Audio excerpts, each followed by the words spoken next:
दोस्तों आज पेश है अजगर और हलूका। ये कवर चित्र है दोस्तों।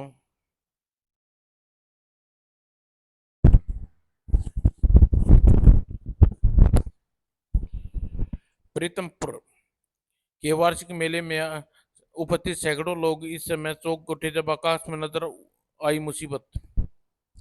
हैरानी से सागर में उस समय तूफान सा आ गया जब विचित्र खोपड़ी के अंदर की तरफ सांस खींचनी शुरू किया। ए भगवान, यह क्या मुसीबत है, क्या करें। यह विचित्र कहाँ से आई खोपड़ी, कोई शैतानी चक्कर लगता है। हैरानी के सागर में ठाटे मार रहे थे सबके चेहरे, और सूखे पत्ते की मात्र खींचने लगे। अरे कोई रोको मुझे, लेकिन खोपड़ी का मुंह में समाने से अपने आप को कोई न रोक सका। और जब विचित्र खोपड़ी का पेट भर गया तो आकाश में उड़ती चली गई वह, और खटक से मुंह बंद हो गया उसका। सवाल फिर सवाल ही थे सभी के पास, लेकिन जवाब किसी के पास नहीं था। सुख सुखी नगर की प्रजा आज बहुत सुखी थी, लेकिन आज कैसा विचित्र। शीशों के गोले उड़ रहे हैं आकाश से, कहीं कोई विपदा तो नहीं आने वाली। नीचे नीचे आने वाले साथ आश्चर्यजनक रूप में बढ़ गया उन गोलों का आकार।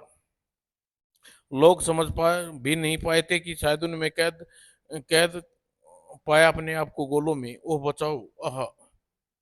और अपना काम समाप्त करने के बाद गोली हवा में उड़ गई। देखते ही देखते नजरों से ओझल हो गई। सुबह की किरणें के साथ ही विजयनगर की राजधानी में प्रवेश किया है एक विचित्र रथ ने। जो लोग हैरानी से सागर में डूबता हुआ आ खड़ा हुआ था बीच चौराहे पर। कहाँ से आया है ये विचित्र रथ, ऐसा कभी देखा ना सुना। और इस पर ये विचित्र चट्टान कैसी लदी है। लोग बढ़ने के साथ साथ सवाल भी बढ़ रहे थे, लेकिन उन सवालों का जवाब इस तरह मिलेगा किसी को नहीं सोचा था। कांप उठे सभी मौत के उस भयानक रूप को देखकर। ये क्या, और समझ भी न पाए कि कब मौत आई और उन्हें जकड़ लिया। बचाओ, सब लोग गले से भय मिश्रित चीखें उबल पड़ी, और जिन्होंने फौरन किसी का ध्यान उसकी ओर आकर्षित किया। यह चीख बचाओ, और अगले ही पल मौत के मुंह में फंसे लोगों को देखते ही मिला विलक्षण अदर अजगर मानव की अद्भुत इच्छाधारी शक्तियों का एक अद्भुत चमत्कार। छोड़ दे दोस्ती बेगुनाहों को, और भीषण पर का अजगर का मौत की जकड़ खुलती चली गई, और आजाद हो गए सब लोग। दोस्त, तू इन निर्दोषों को अपना आहार बनाना चाहता था, तू मैं तुझे जीवित नहीं छोड़ूंगा। अजगर इस अद्भुत पराक्रम ने किसी को चौंकाने पर मजबूर कर दिया। उप, यह तो अजगर है, कमबख्त कहाँ से बीच में आ गया। बलि का समय हो रहा है अब। बलि के मानवों का इंतजाम के लिए मुझे अपनी शक्तियों का इस्तेमाल करना होगा। अगले ही पल रहस्यमय शख्स के हाथ से निकला कुछ तरंगे, और जो भयंकर भयानक महल से निकलकर शून्य में विलीन होती चली गई। और विजयनगर की लड़ाई चल रही थी, जीवन और मृत्यु की इसकी भुजाओं में इसकी मुख्य शक्ति शक्ति है। और इस अगर इसकी तरह मेरी भी कोई बुझाएं हो तो आसानी से निपटा जा सकता है इससे। और अगले ही पल अजगर का रूप में परिवर्तन होने लगा। अब टक्कर बराबर की थी, जिसमें अजगर विजय हासिल करता नजर आ रहा था। सह नहीं पाया भयानक प्राणी खिंचाव को, और दो हिस्सों में बंटकर रह गया उसका शरीर, जिससे अजगर ने तीव्र हर्षालित दूर उछाल दिया। ठीक उसी पल वातावरण में चमत्कारी चमकी कुछ अजीब गरीब आकृतियां, और रहस्य का प्रकाश फैल गया वहां। और चमक सामने लगे जिसकी चमक से समाने लगे वहां उपस्थित लोग। बुरी तरह चौंक गया अजगर यह दृश्य देखकर। यह क्या चमत्कार है, यह लोग अदृश्य होते जा रहे हैं। मुंह बाए खड़ा अजगर के खड़ा रहने के सिवा कुछ नहीं कर सका था। अगर इन लोगों के गायब होने के पीछे अवश्य ही कोई रहस्य छिपा है। अगर यह रहस्य जानने के लिए मुझे यहाँ के सम्राट विजय सिंह से मिलना होगा। और अजगर चल पड़ा अजगर विजय सिंह के राजमहल की ओर। उधर ठाका उबल पड़ा उस रहस्यमय शख्स के मुख से। हाँ हाँ, बलि के लिए आज फिर मौजूद है सैकड़ों मनुष्य। आज की यह अंतिम बलि जन्म देगी उस मौत को जिसे पूरे विश्व के सीने में अपना नाम लिख देगी। अगले ही पल कड़कती बिजलियों के बिजलियों की भांति गूंजा उसका आदेश, मेरे सेवकों, तुम्हारे स्वामी, तुम्हें रक्त की जरूरत है, अपने खून से भर दो इस हौद को। जो आज्ञा स्वामी। और मूसलों मुगलों मुगलों के सम्मोहन में बंधे सभी व्यक्ति संभाले अपने अपने हाथ में सभी हथियार और काट डाली अपनी अपनी गर्दनें। और खून से भर गई वह हौद और उसमें भरा खून नलियों से होकर समाने लगा विचित्र खौफनाक आकृति में। इसी के साथ वहां गूंज उठी एक गूंजी एक विचित्र आवाज। ये आवाज, इसका मतलब मौत का जीवित होने का समय आ गया है। साथ ही आ गया वह दिन जिसका मुझे वर्षों से इंतजार था। आज वर्षों बाद अपने परिवार से मिलूंगा। और मुगलों ने आगे बढ़ते कदमों की मंजिल के सामने दिखता शानदार कक्ष, जिसके अंदर दृश्य किसी के दिल दहलाने देने के लिए काफी था। आज मैं सालों बाद तुम लोगों से मिलने आया हूँ, यह बताने के लिए आया हूँ आज मेरी मकसद पूर्ण हो चुका है। आज से मेरे प्रतिशोध की आरंभ होगा, जिसके जिसकी भयानक आग से जल उठेगी पूरी दुनिया और उन्हें बचाने वाला कोई ना होगा। हाँ हाँ। और विजयनगर के राजमहल में मनुष्यों के होने की घटना हमारे लिए नई नहीं है अजगर। आसपास लगभग सभी राज्यों से इस तरह की रहस्यमय घटनाएं घट चुकी है। हमारे राज्य में आज पहली बार यह का घटना का शिकार हुआ है। तो क्या आज तक कोई जान नहीं पाया कि अपहरण पीछे किसका हाथ है? नहीं, लाख कोशिशों के बाद भी नहीं जान पाए कि गायब होने वाले मनुष्य कहाँ जाते हैं और उन्हें गायब करने के पीछे किसका हाथ है। मुझे इन सब घटनाओं के पीछे बहुत बड़े खतरे का अभ्यास मिल रहा है महाराज। तुम ठीक कह रहे हो अजगर। अब इस मामले की तह तक पहुंचना बहुत जरूरी है। इस काम में हमारी मदद केवल महर्षि अ- अखिल नेस कर सकते हैं। विजयनगर के समीपवर्ती जंगले में बने ऋषि अक्रिनेस का आश्रम। प्रणाम गुरु, प्रणाम ऋषिवर। बड़ा ही धीर गंभीर स्वर था अखिल नेक का। मैं जानता हूँ तुम यहाँ क्यों आए हो राजन, लेकिन हमें दुख है कि हम तुम्हारी कोई मदद नहीं कर सकते, क्योंकि हमें अधिक शक्तिशाली उस दुष्ट की शक्तियाँ। ऐसा मत कहिए गुरुदेव, ऐसा ना कहिए। हमें खेद है राजन, हम सत्य से मुंह नहीं मोड़ सकते। इस दुनिया इस दुनिया में सत्य से बड़ी कोई शक्ति नहीं है। ईश्वर, ऋषिवर, आप केवल मुझे यह इतना बता दीजिए, वह दुष्ट कौन है?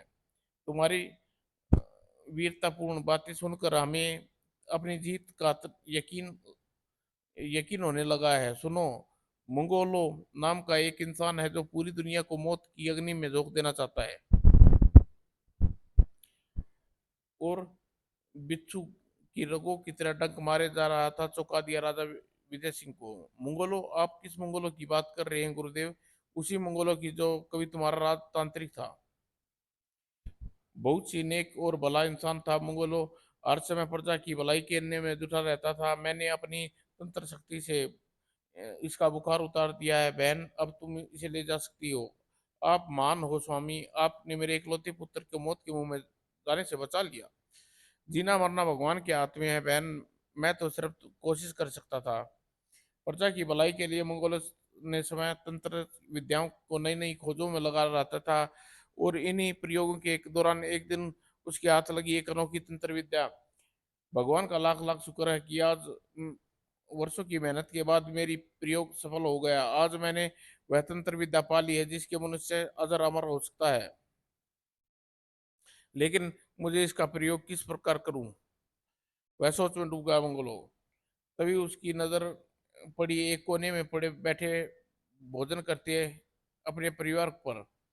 मेरे परिवार के 5 मनुष्य हैं, क्यों न मैं इन्हें ही अपनी शक्ति का प्रयोग करके देखूं देखूं इस इस तरह वे सदा के लिए अजर अमर हो जाएंगे। अपनी सफलता के जोश में किसी दुष्ट परिणाम की कल्पना न करते हुए मंगोलों ने अपने परिवार को अपनी तंत्र क्रिया विद्या का प्रयोग कर डाला उसने। लेकिन उसकी तंत्र विद्या शायद कोई कमी रह गई थी, इसलिए अजर अमर होने के स्थान पर उनके परिवार वाले बन गए शैतान। और शैतान बन चुके अपने परिवार को देखकर वह चौंका। उप यह क्या, अवश्य ही मेरी तंत्र विद्या में कोई कमी रह गई जिसकी वजह से ये शैतान बन गए। अब इन्हें मैं दोबारा मनुष्य कैसे बनाऊं? और कुछ समझ नहीं सका उसकी। ये तो भारत की तरफ जा रहे हैं, इन्हें कैसे रोकूं ने? और शैतान बना मंगोलों का परिवार जा पहुंचा राजधानी में, जहां उन्होंने विनाश और भयानक तांडव करना शुरू कर दिया। और किसी के रोके नहीं रुक रहे थे वे शैतान। मनुष्यों को लाशें बदलते और उनके अपने कदमों तले रोनते लगातार आगे बढ़ते रहे। मौत का यह नंगा नाच न जाने कब तक जारी रहता। मगर उसकी खबर ले मगर उनकी खबर लेकर तुम हमारे पास न आते। सहायता कीजिए गुरुदेव, वरना राज्य में शमशान बन जाएगा। चिंता मत करो राजन, हम अभी चलते हैं तुम्हारे साथ। और कुछ क्षणों बाद हमने शैतानों के सामने थे। इन्हें तुरंत ही समाप्त करना होगा, वरना सब कुछ तहस नहस कर डालेंगे ये। और हमारे द्वारा उछाली बभूत उन पांडव भवर का रूप धारण कर शैतानों को अपनी चपेट में ले लिया। और चमत्कारी बभूत के प्रभाव से उनके शरीर का मांस गायब होने लगा। इची इची। और देखते ही देखते वे पांचों कंकाल में बदल चुके थे। ठीक उसी समय चीखता हुआ वहां पहुंचा मंगोला। नहीं गुरुदेव, यह आपने क्या किया? इन पांचों निर्दोषों थे, मेरे परिवार के जन थे। हैरात रह गए हम मंगोलों की बात सुनकर।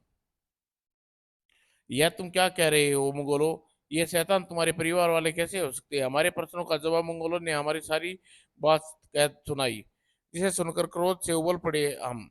अपनी विद्या का बहुत गलत उपयोग किया तुमने मंगोलो। यह तुम्हारे अब तुम इस विद्या को धारण किए रहने का कोई अधिकार नहीं। अ- हम तुम्हें विद्या तुमसे छीन लेते हैं। और हमारे क्रोध के साथ ही मंगलों की लोगों के भी क्रोध का सामना करना पड़ा। इस तबाही का जिम्मेवार यही है, मार डालो इसे। आ, और फिर इतने पत्थर मारे गए कि मंगलों का दफन होकर रह गया उन पत्थरों के ढेर के नीचे।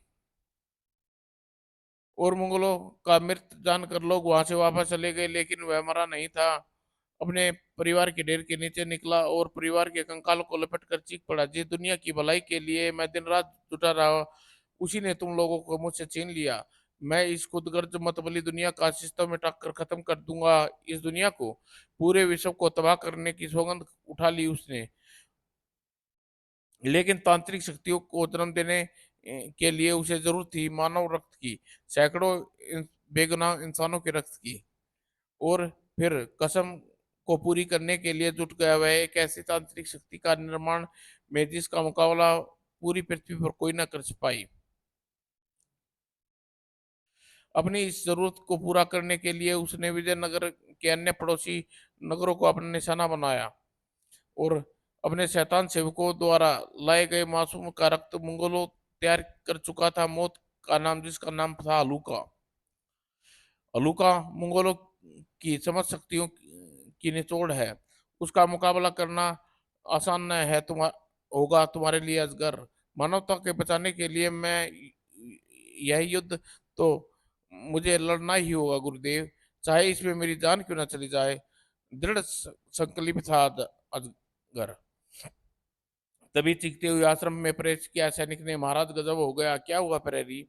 महाराज, नगर में सूचना आई है कि एक भयानक शैतान न जाने कहां से आ गया और वह भयंकर उत्पात मचा रहा है।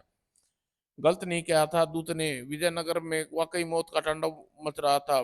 मानवता रौंदी जा रही थी उस शैतान के कदमों तले, जिसका नाम था हलूका। पूरे विश्व को तबाह करने के निकल पड़ा हूँ। और यह विनाश की शुरुआत विजयनगर से होगी।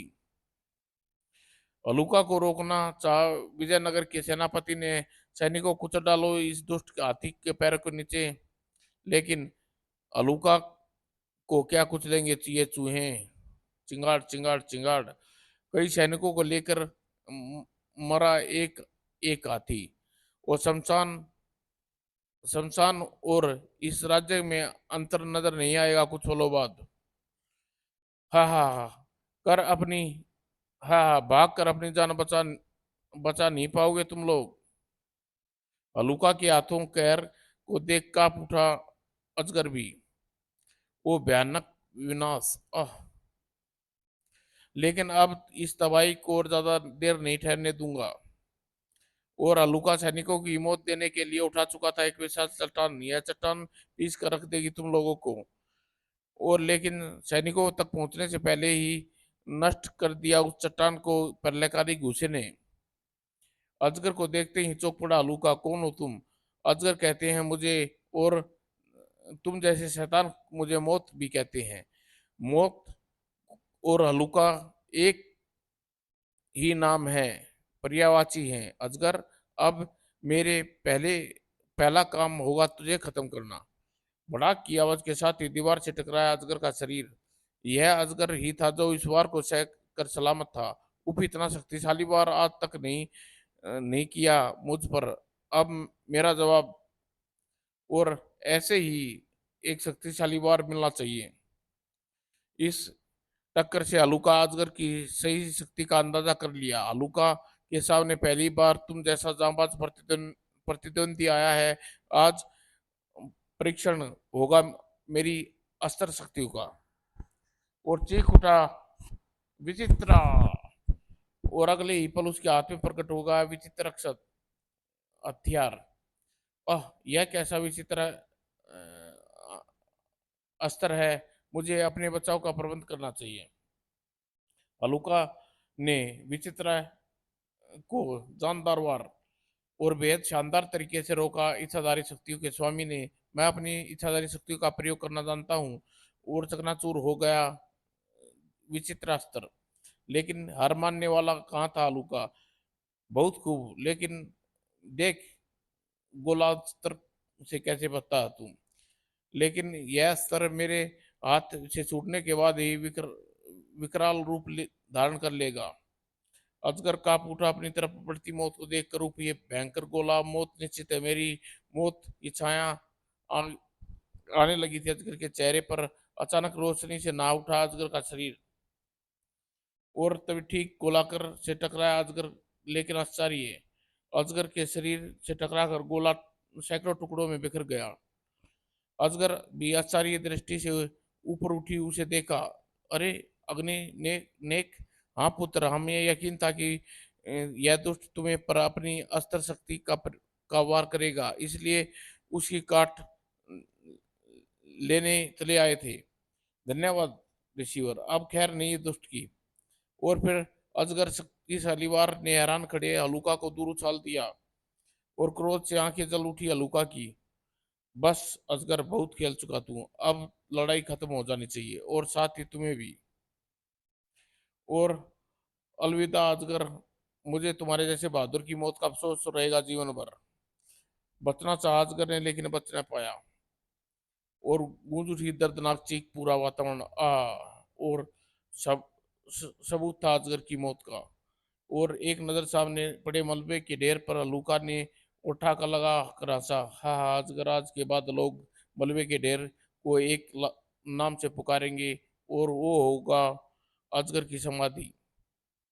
और तभी हलूका के पीछे ज्वालामुखी फटा और दबोच ली हलूका की गर्दन। यहाँ मेरी नहीं तुम्हारी समाधि बनेगी हलूका।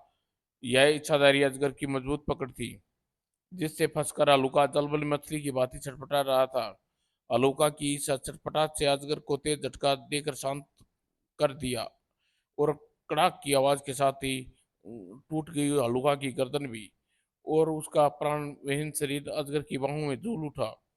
हलूका और निर्जीव शरीर को एक और उछालते हुए अजगर ऋषि अखिनेक की ओर देखा और चौंक पड़ा। अरे ऋषि अकिनेक कहाँ गई? अपने महल में बैठा मुगलों को विश्वास नहीं हो रहा था अपने सामने दृश्य देखकर। नहीं नहीं, यह नहीं हो सकता, लुका नहीं मर सकता, ये सत्य है। मुगलों, मुगला मारा जा चुका है और अब तुम भी मरोगे। अग्निवेश, हाँ, तुम्हारी संपर्क तरणों का पीछा करते हुए हम तुम यहाँ तक पहुंचे हैं। अब तुम्हारे पापों का दंड देने के लिए मुझे दंड देने की सोचना छोड़ अपने प्राणों की चिंता कर। तुम्हारी इस अग्नि को हमारा जल आराम से बुझा देगा। जल केवल अग्नि शांत करा, बल्कि जा गिरा मुगलों के शरीर पर भी। और मुगलों के अलग से दर्दनाक चीख उबली आ, और मौत के दरवाजे पर पहुंचकर मुगलों महल के विशेष कक्ष की ओर भाग खड़ा हुआ। और अग्नि ने भी उसके पीछे पीछे हो लिए। क्या है ही उस कक्ष में? और कुछ क्षणों बाद उस कक्ष में पहुंचे जहां मुगलों के परिवार के 5 सदस्य कंकाल बने खड़े थे। और उसी कंकालों के पास पास पड़ा हुआ था कंका एक और कंकाल। कंकाल था विषव को अपने प्रतिशोध की आग में जला देने का सपना लिए वाले मुगलों का कंकाल। विषव की तबाही चाहने वाले का यही अंजाम होता है। समाप्त दोस्तों।